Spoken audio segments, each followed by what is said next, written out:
Shalom kandi karibu nanone ku gicaniro cya Senga Ubohoke.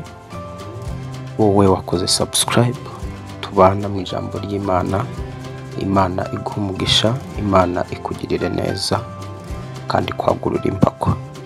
Icyo usabwa rero ni ukuzajya ukanda like, ugakora share, ugasangiza iri jambo ry'Imana riva kuri iki gicaniro abantu bo mu muryango wawe, kugira ngo nabo babashe kubohoka no gukira, ndetse n'inshuti zawe nabo wifuriza ibyiza bose.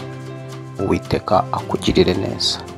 Nawe tuguhaye karibu, uje hano ari ubwa mbere utarakora subscribe, numara kumva ijambo ry'Imana nawe ukande subscribe, usangize inshuti zawe n'abavandimwe bawe, nawe ntugihererane kandi ujye ukanda like.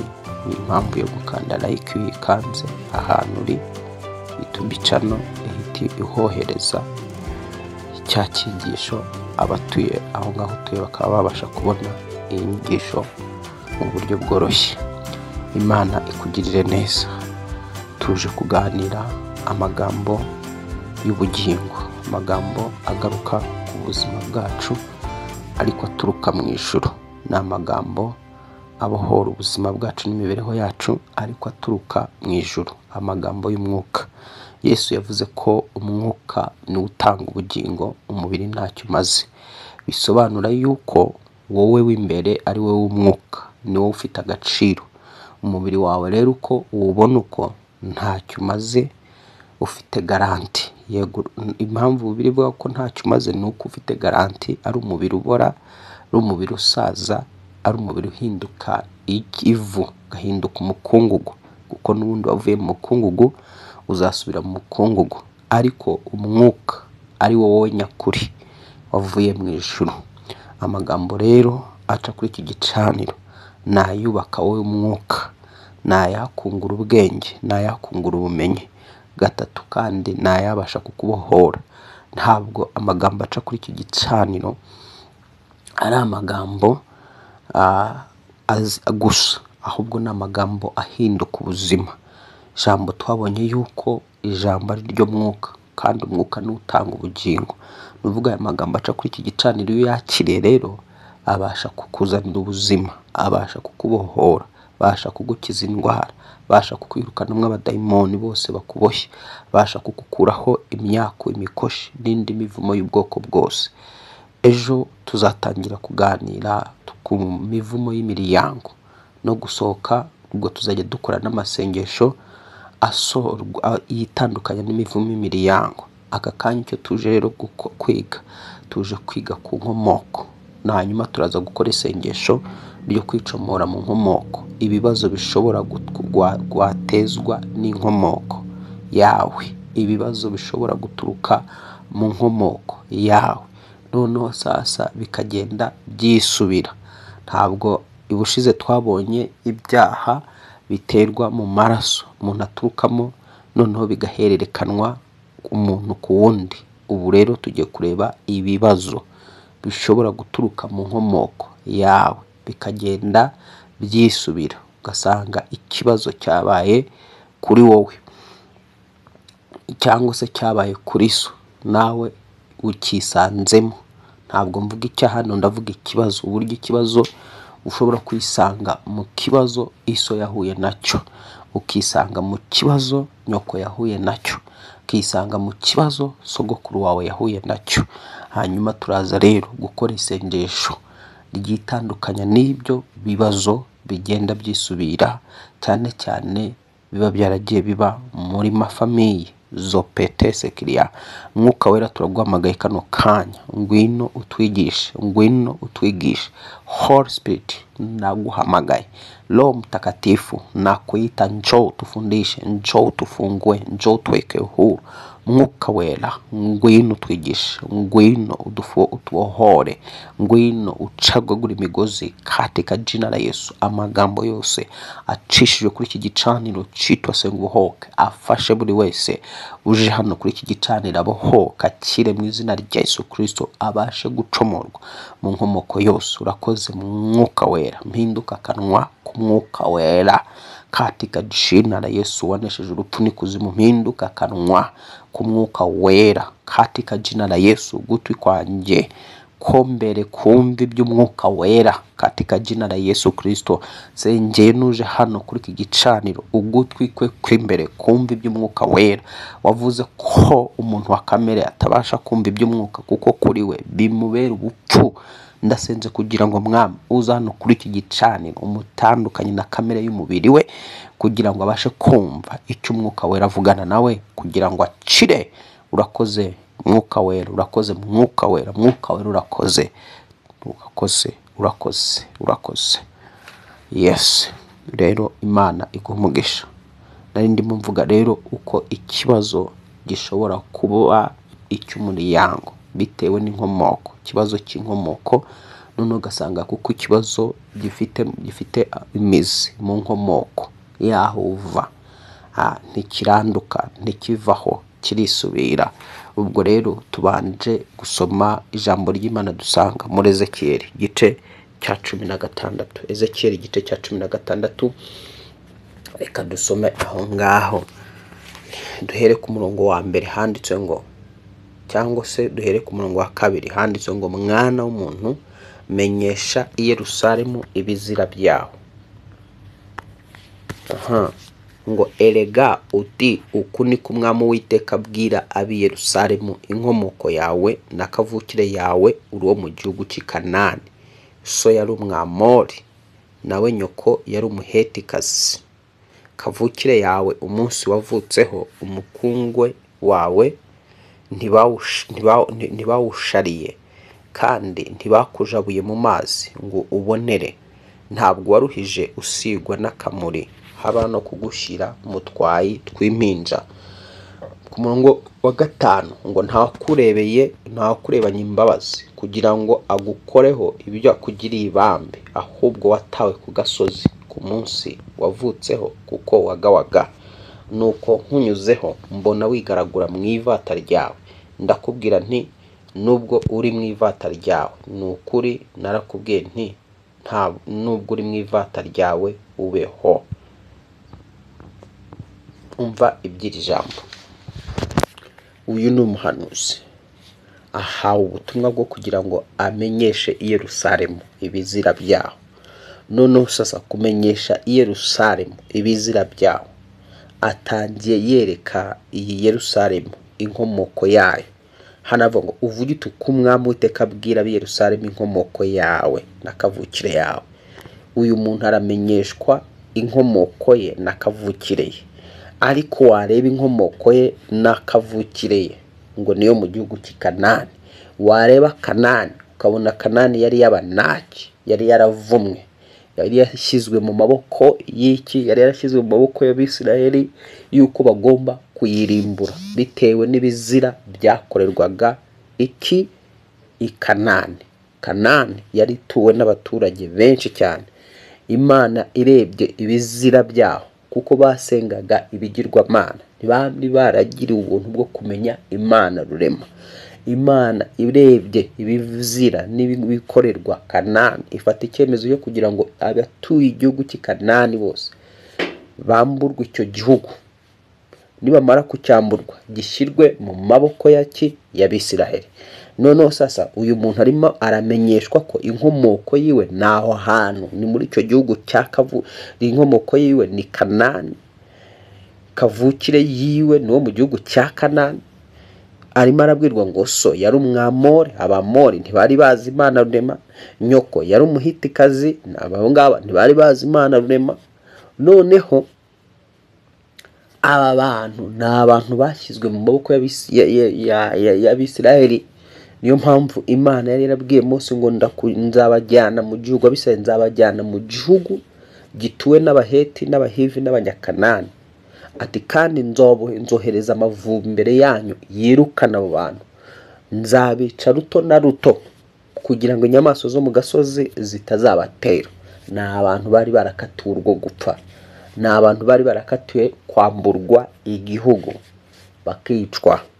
Noneho sasa aha uhangaha wumve, ubwo nawe ugenzure. Hari abantu bakomoka mu miryango ubona iba yarakatiwe ubukene, yarakatiwe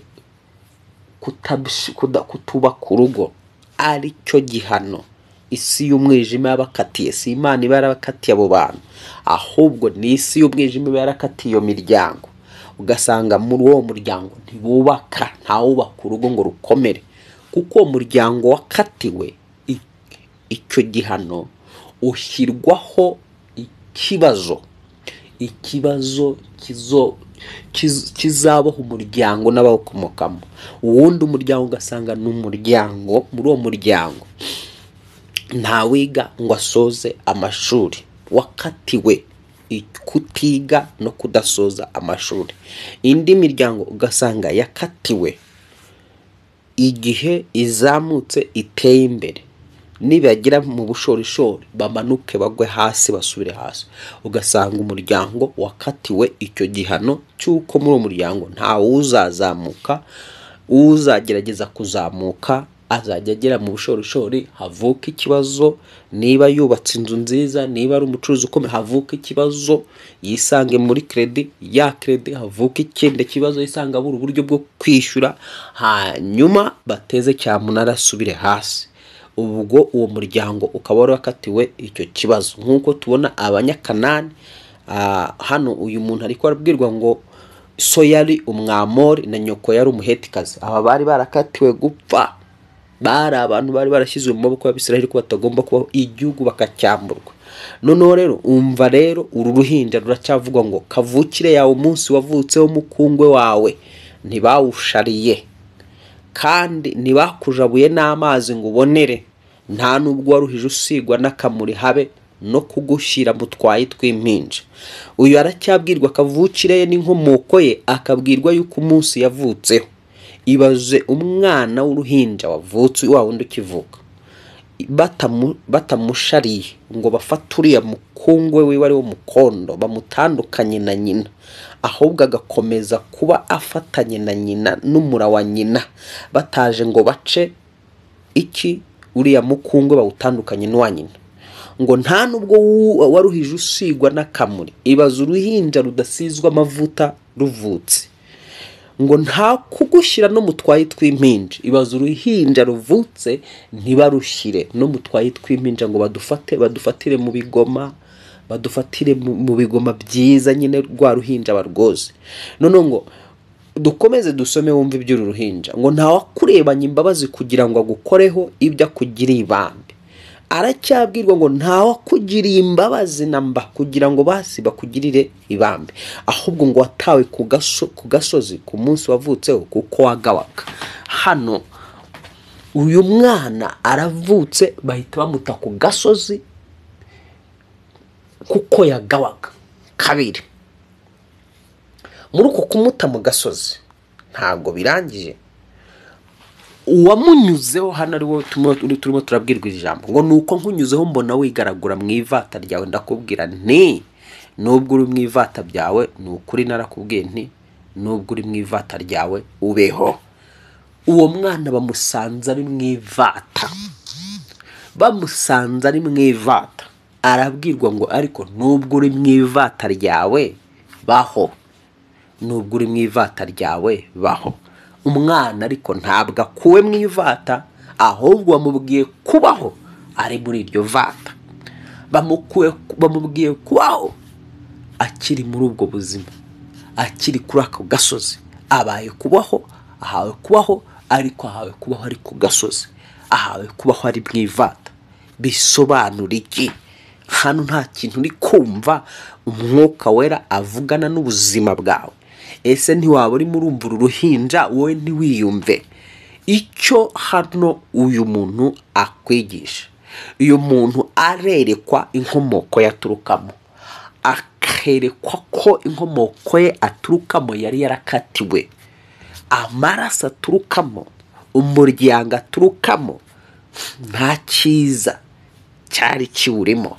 Akomoka mu muryango ukennye cyane down, akomoka mu muryango udashaka utubaka urugo ngo rukomere, akomoka ku muryango udatangira igikorwa ngo gisoze, akomoka mu muryango udakijijwe w'abasinzi, uzwiho ubusinzi uwo muryango, uziho kubyara abakobwa b'ibyomanzi babyarira mu rugo, uzwiho mu buraya, akomotse mu muryango w'uburaya, akomotse mu muryango wa wundi uterekera ubana ukaraguza.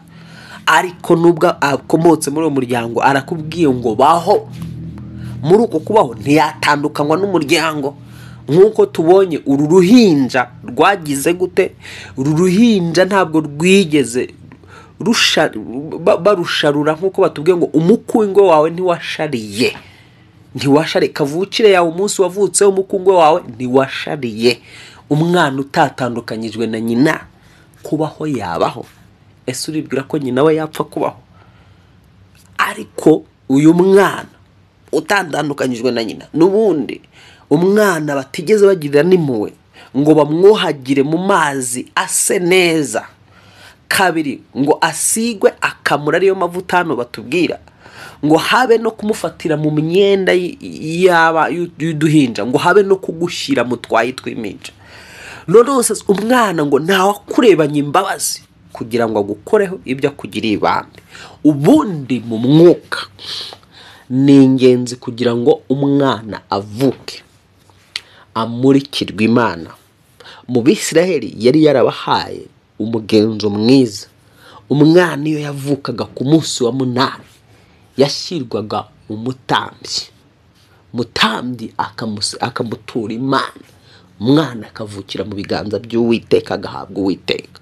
Noneho rero hano icyo Imana ikwereka mu mwuka, uvuka nta kurebanya imbabazi, uvuka nta deliverance wakorewe. Aricyo kiri jambo riri kuvuga ngo uyu mwana ntigeze, umukungwe wiwe ntibawushariye, ntago bawushariye.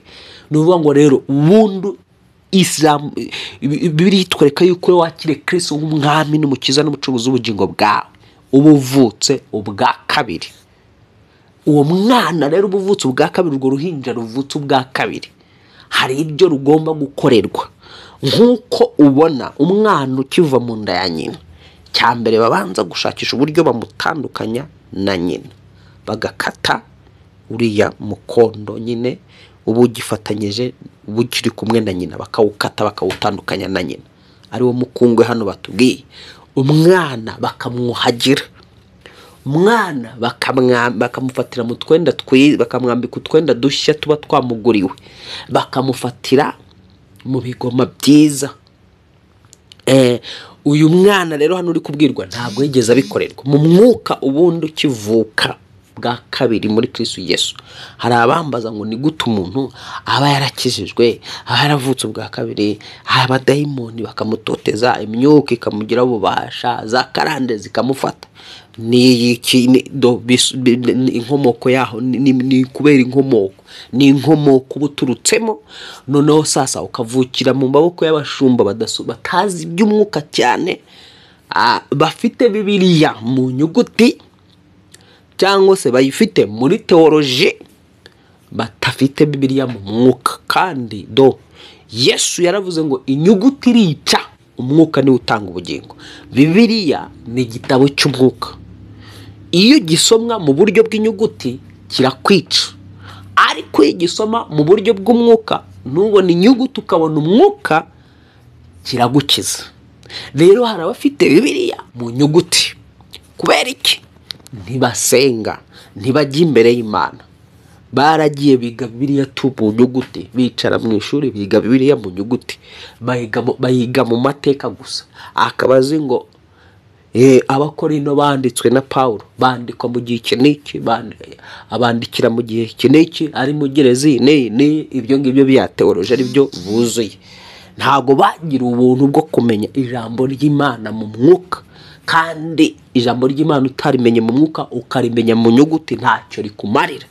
Uru ruhinja rero kubera rwakora ibyo byose, rutigeze rukorerwa ibyo ngibyo, rwabwiwe kubaho rwigaragura mu ivata. Va mu ivata mu izina rya Yesu. Nta mpamvu yo kubaho wigaragura mu ivata. Noneho sasa uru ruhinja rutangira kokamwa, cyangwa uyu mwana yokamwe n'ubuzima bukomoka mu nkomoko ye, bukomoka no mu ivuka rye. Yakuze rero afite ibimukurikirana biterwa n'amateka ye, biterwa n'aho avuka, biterwa n'inkomoko. Imana igutandukanye n'inkomoko yaho uturuka mu izina rya Yesu. Ndagusengera mu mbaraga z'umwuka wera, Imana igutandukanye, igucomore mu nkomoko yaho ukomoka, igucomore mu bibazo by'umuryango no mu gihano cy'umuryango, icyo bita kifungo cya kifamiliya. Hari igihe umuntu avuka mu muryango nk'uwo waraziritswe, uboheshwa umwuka w'ubukene, bawubohesha umwuka w'ubukene. Uwundi muryango usanga abakobwa babo babohesheje umwuka wo kutubaka urugo. Indi miryango ugasanga abahungu babo babohesheje umwuka w'uburara. Wajya ureba ugasanga mu muryango kwa runaka abahungu bose bo muri uwo muryango ni ibirara. Ni ibirara by'aho ngaho, ni ibingwara umogi, ni abasinzi, ibintu nk'ibyo. Kubera iki? Noneho wowe wakwakira agakiza, ubundi agakiza kakagombye kwita kagutandukanya n'ibyo bintu, kakabica neza bigacika bikakuvaho iyo wakiriye agakiza kuzuye ka original. Ariko ugasanga umuntu wundi ako gakiza arakakiriye, ariko hari imyuka mu miryango idacika.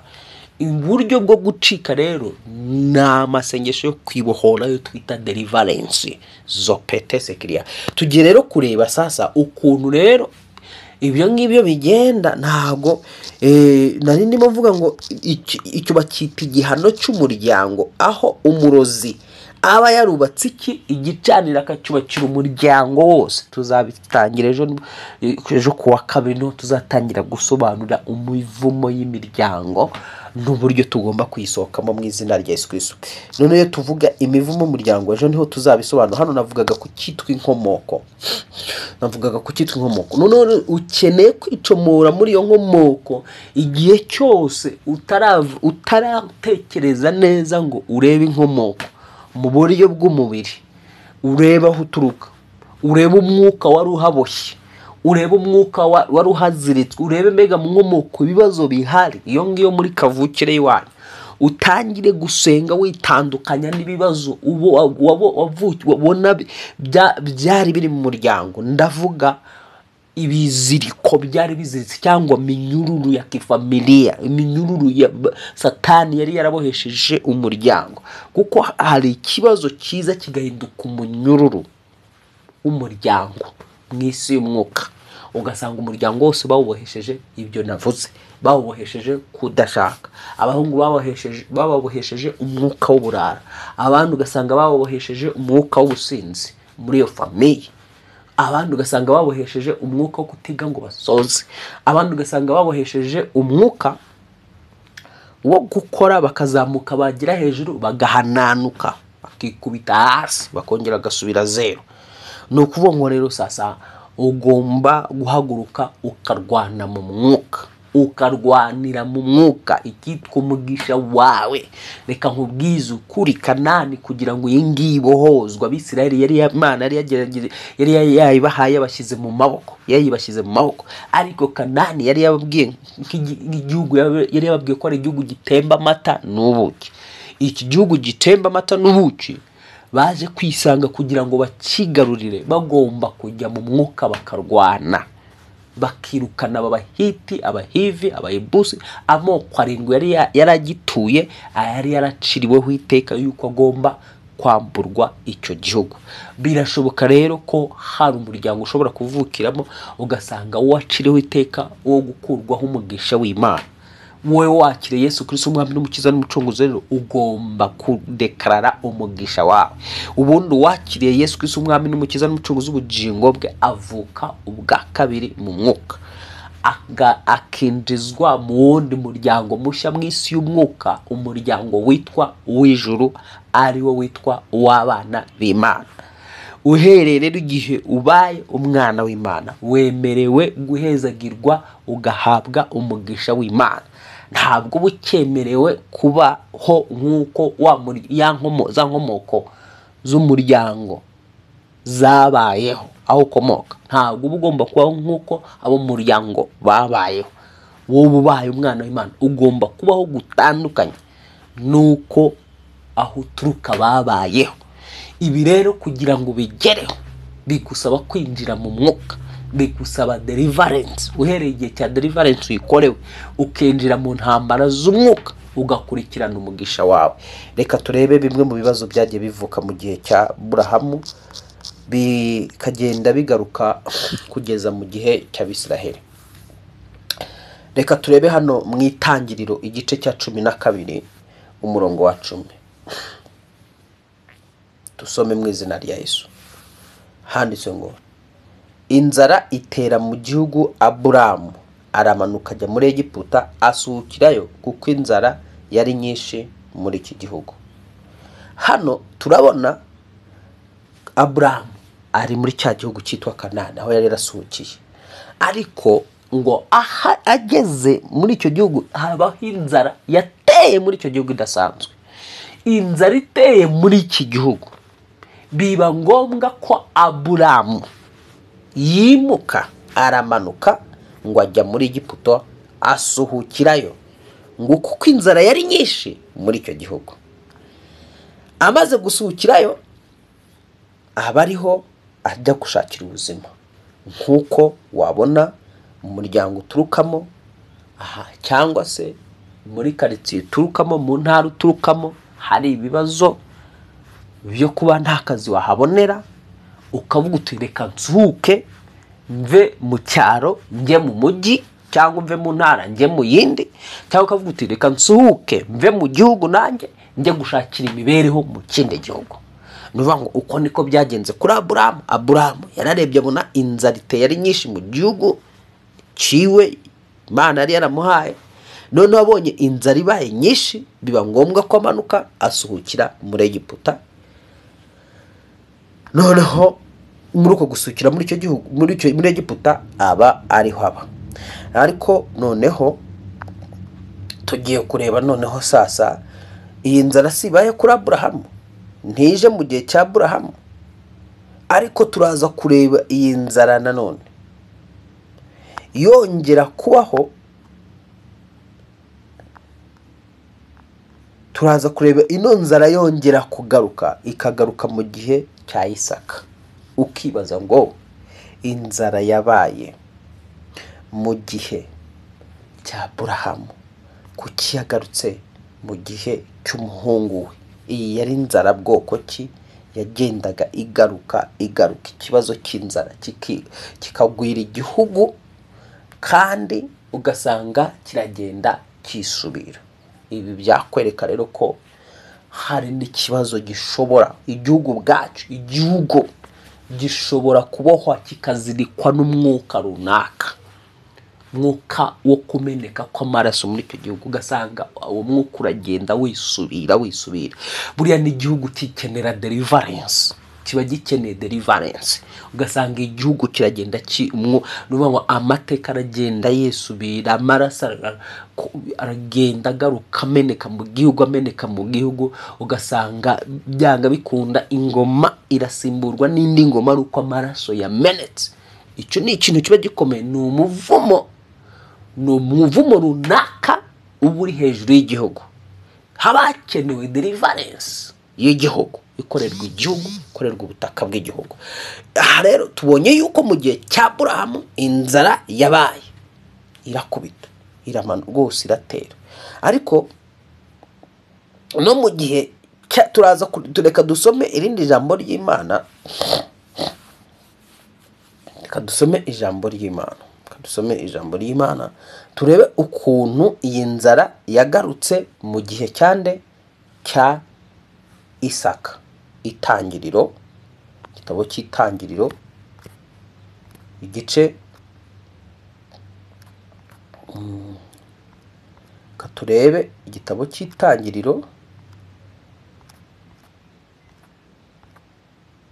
turebe ukuntu iyi nzara yaje kuza mu gihe cya Isaka nabwo.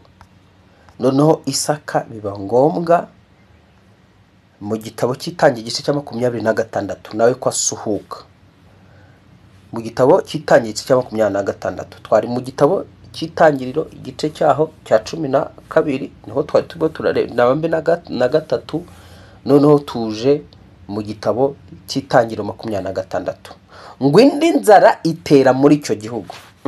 Indi nzara ya still ya indi yabaye ku gihe cya Aburahamu, cy'umuhungu Aburahamu, cya se Aburahamu. Ngo indi nzara iteye muri icyo gihugu mbere Aburahamu akiriho. Isaka ajya i Gerari kwa Bemeleki umwami w'Abafilisitiya. Uwiteka aramubwira ati ntumanuke ujya muri Egiputa uzature mu gihugu nzakubwira. Wibuke ko uyu Aburahamu we cyangwa se Aburahamu, inzara ya Aburahamu ibaho we yimukiye muri Egiputa aba ariho ajya gushakira ubuzima. Noneho tubonye inzara yabaye kwa Aburahamu iba yongera kugaruka mu gihe cy'umuhungu we Isaka. Isaka we agiye i Gerari mu Bemeleki ku mwami w'Abafilisitiya. Ngo ariko Uwiteka aramubwira ati ntumanuke ngo ujye muri Egiputa uzature mu gihugu nzakubwira. Sukira mu gihugu nanjye nzabana nawe nguhe umugisha, kuko we n'urubyaro nawe rwawe nzabaha ibi bihugu byose, kandi nzakomeza indahiro narahiye Aburahamu so. Uyu nguyu bitewe na se wamubyaye ko yubashye Imana, yakundaga Imana. Imana iramubwiye ngo yari yarirahiriye rero, yari Aburahamu yari yarakoranye indahiro n'Imana. Imana yaramwirahiriye kwizamuha umugisha n'urubyaro rwiwe, kandi igihugu yaratuyemo cyangwa yarasukiyemo izakimuha. Ni nkuko wowe unyumva ubaye uri mu mahanga, ubaye uri mu bihugu bitandukanye, Imana ishaka kuvuga ati nzaguha iki gihugu cya Leta Zunze Ubumwe za Amerika n'urubyaro rwawe, nzarutuza ahangaha bitewe n'uburyo wagize gute. Nzaguha hano nzaguha hano kuba mu Faransa n'urubyaro rwawe, nzaguha kuba hano mu Bwongereza n'urubyaro rwawe, bitewe nuko womatanye n'Imana. Uko niko rero Imana yabwiye Isaka, iramubwira ati kuko iki gihugu nzakiguha kubw'indahiro nagiranye na so Aburahamu. Umva nkubwire, iyi nzara igarutse iturutse ivuye he? Urumva ari inzara isanzwe cyangwa ari isi y'umwuka isunika? Inzara ibaye ku mubyeyi, bikaba ngombwa ko umubyeyi asukira mu kindi gihugu, ikongera ikisubira mu gihe runaka, ikagaruka kuki? Ku mwana amaze gukura ari umugabo, nawe bikaba ngombwa ko ashakisha uburyo asuhuka akava mu gihugu akajya gushakira ubuzima mu kindi gihugu. Urumva iyi nzara yari inzara isanzwe, ntabwo yari isanzwe, yari inzara yarwanyaga gakondo. Imana yari yasezeranyije ki? Yari yarasezeranyije Aburahamu, kuko Imana yari yamusezeranyije umugisha. Nuvuga mu isi y'umwuka, hari isi y'umwuka yasunikaga inzara kugira ngo Aburahamu ave muri icyo gihugu, abuyere ajye kuba mu bihugu by'amahanga. Niyo mpamvu ubona mu gihe cya Yakobo iyi nzara nabwo yaragarutse. Ubwo ni umwuzukuru. Urebe ko ari inzara yagendaga irwanya kubaho k'uyu muryango kugira ngo utaguma mu gihugu wahawe. Reka dusome mu gihe cyande cya Yakobo. Ubyibuke turimo twavuze inkomoko, turi ku nkomoko y'uko ushobora kwisanga mu kibazo giterwa n'inkomoko uturukamo, kikagenda kirepeta kisubira. Icyabaye kuri so nawe kikakubaho, icyabaye kuri nyoko niba uri umugore uri umukobwa ugasanga the same, icyabaye kuri mere wawe nawe kikubayeho. Aya niyo masengesho, iri ni ryo hishurirwa nzanye uyu munsi Imana impaye ndizane kugira ngo wihishurirwe, umenye uko usenga, umenye wibazaga ngo ibimbaho biraturukaye kubera iki. Ntabwo ari we bibaho gusa, no mu ijambo ry'Imana byagiye bibabaho abatubanjirije mu kumenya Imana. Icyo ukeneye rero wowe ahubwo ufite amahirwe menshi wo muri iki gihe cyacu cyo cy'ingoma ya Kristo. Ibi urimo urabishurirwa kuko turi ku ngoma ya Kristo, aho ugomba kudekarara yuko wowe wavutse ubwa kabiri, aho ugomba kudekarara yuko icyabaye ku mubyeyi, icyabaye kuri so, icyabaye kuri sogokuru wawe kitagomba kubaho. Noneho tubonye ikibazo kiba kuri Aburahamu, kivuye kuri Aburahamu, inzara iteye, bibaye ngombwa ko Aburahamu asuhuka. Aburahamu igihe kigeze avuye mu mubiri, umwana ari usigaye witwa Isaka nawe ikibazo kirisubira, inzara iratera, biba ngombwa we ntabwo yasukiye muri Egiputa, we yasukiye kwa Abimeleki, cyangwa ngaho twise aho biriya yatwitambwiye ngo Igerari, niho yimukiye mu gihugu cy'Abafilisitiya. Noneho rero sasa tugiye kureba rero inzara noneho yindi nanone yongera kwaduka. Yadutse rero, yaduka isanga nanone igaruka mu gihe cy'umwuzukuru wa Aburahamu ariwe cy'umwuzukuru wa Aburahamu ariwe Yakobo. Reka dusome ijambo ry'Imana ngo mu gice cya 42 itangiriro igice cya 42 n'umurongo wa 5, ngo abana ba Isiraheli, uwo Isiraheli niwe Yakobo, bajya guhaha n'abandi kuko inzara yari yarateye mu gihugu cya Kanani. Oh my God, ya nzara nanone irongeye igarutse mu gihe cyande, igarutse mu gihe cy'umwuzukuru Isiraheli ariwe Yakobo. Nono iteye, biba ngombwa ko yohereza abahungu be kujya gushakira ibyo kurya muri Egiputa. Ariho Yosefu yari yarabagize gute, yarababanjirije. Noneho rero sasa reka twihute nanone kwitangiriro mu gice cyaho cya 43. Noneho ngo inzara yarushijeho kuba nyinshi mu gihugu. Irushijeho kuba nyinshi mu gihugu, biba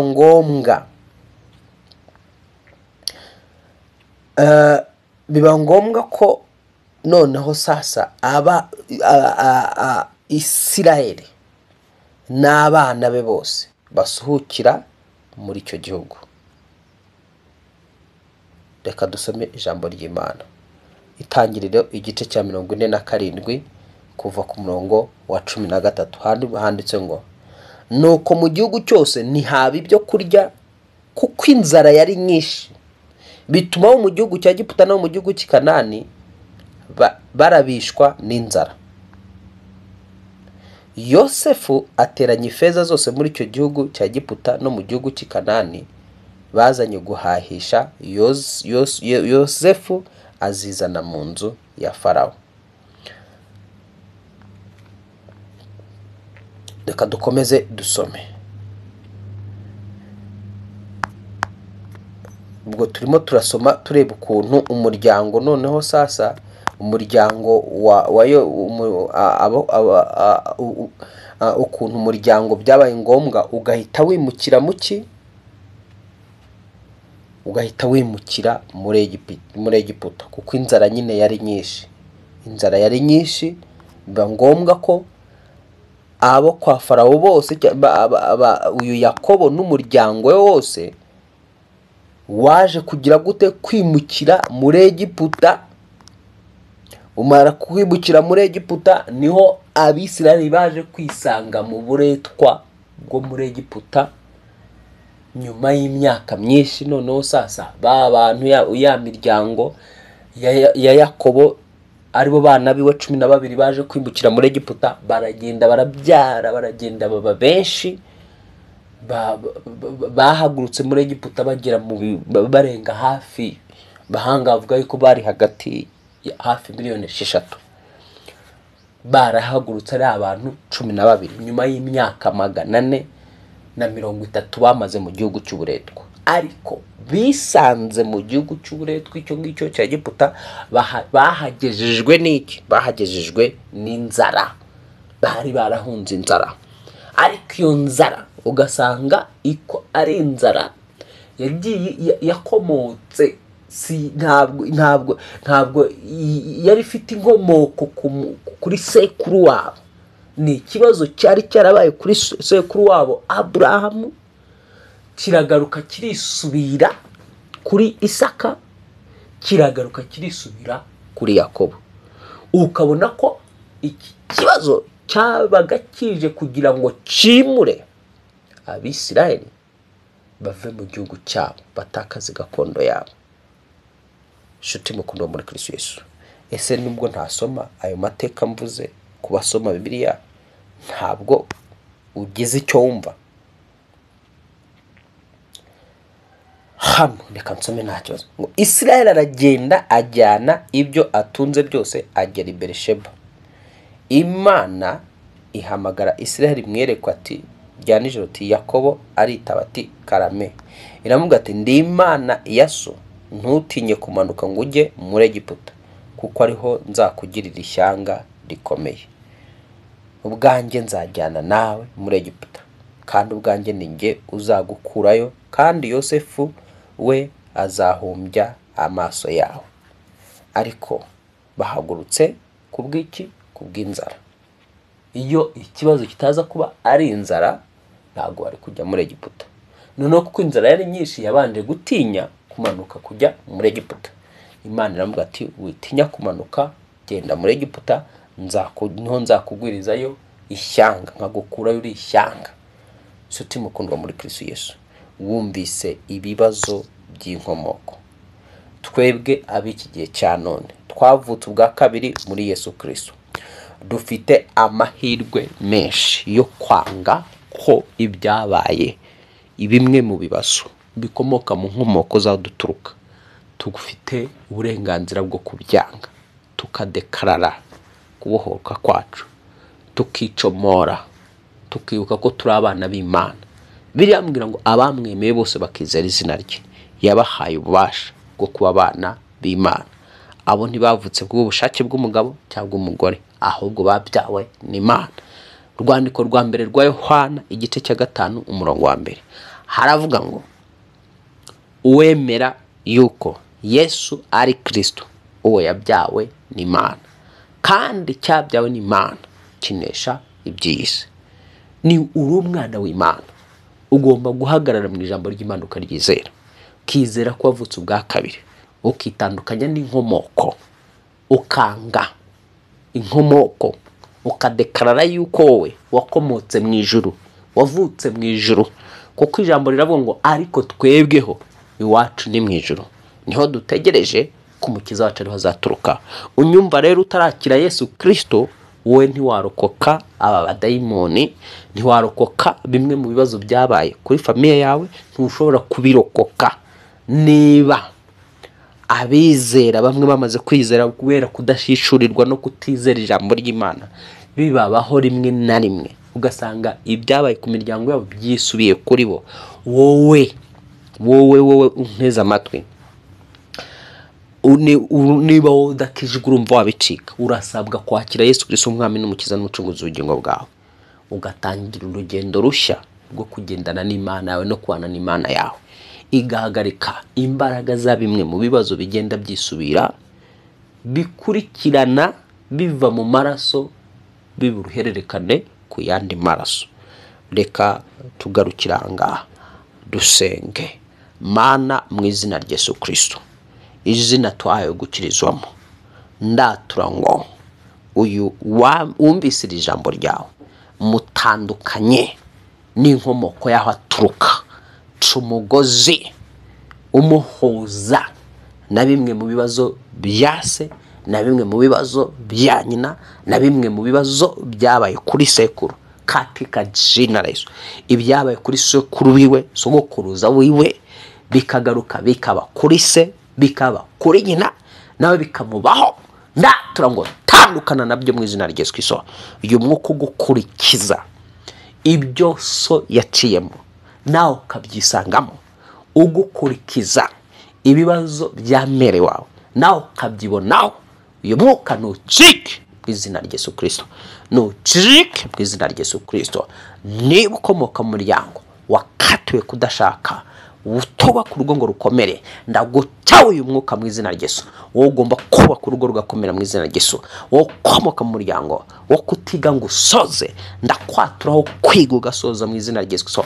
Wowe ukomoka mu muryango mu izina rya Yesu wakatiwe gukenyuka, upfusha nyago, pfusha buri mwaka, muryango ukenyuka, wenda kwaturaho mu izina rya Yesu kurama kwa Jesus.